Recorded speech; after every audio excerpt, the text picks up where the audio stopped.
Salut François, viens voir. Je vais t'expliquer comment mettre à jour le planning des prochains ateliers. Regarde, là tu as la liste de tous les ateliers qu'on propose aux bénéficiaires. Oh, j'imaginais pas qu'il y avait autant d'animations collectives. Tiens, on propose aussi des ateliers socio-esthétiques ?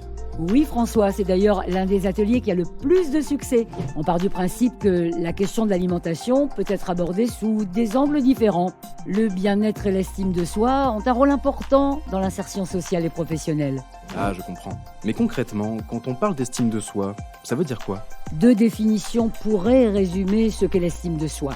D'abord la perception d'une compétence personnelle et puis la conviction intime d'avoir de la valeur en tant que personne. Mais en fait, l'estime de soi repose sur 3 piliers interdépendants. Je m'aime, quoi qu'il arrive, l'amour de soi sans condition. Je me sens capable de, une vision de soi, elle n'est pas forcément conforme à la réalité des choses. Et puis j'agis, autrement dit la confiance en soi. Ça passe par l'acceptation de nos échecs et la connaissance de nos capacités. Les travailleurs sociaux nous informent régulièrement sur le fait qu'il est difficile pour une personne en situation de vulnérabilité de pousser la porte de nos structures d'aide alimentaire.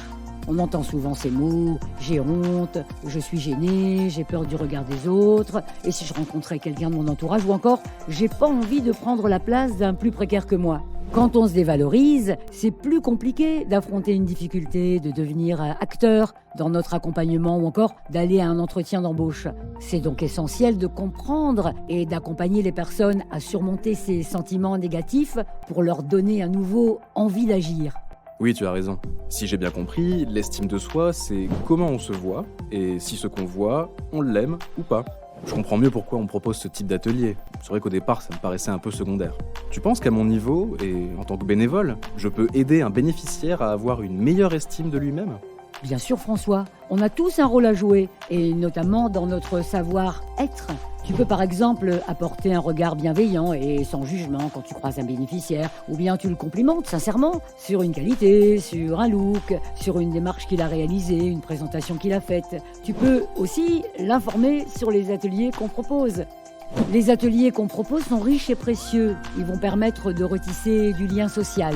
Et d'ailleurs, à ce sujet, selon les résultats d'une étude réalisée par Andes en 2020, est-ce que tu sais que 69% des bénéficiaires ont plus confiance en eux grâce à ces ateliers. De plus, pour 74% d'entre eux, ça leur donne envie de partager leur savoir et leurs compétences. J'imagine que l'attention qu'on porte au choix et à la qualité des produits alimentaires qu'on leur propose, ça joue aussi un rôle bénéfique. Absolument François, et pour rester dans les pourcentages, 89% des bénéficiaires disent avoir accès à une alimentation de meilleure qualité. Je te propose d'écouter le témoignage d'un de nos bénéficiaires. À l'épicerie solidaire, on avait de la viande, des légumes, tous les produits nécessaires. Ça m'a permis de garder une alimentation équilibrée.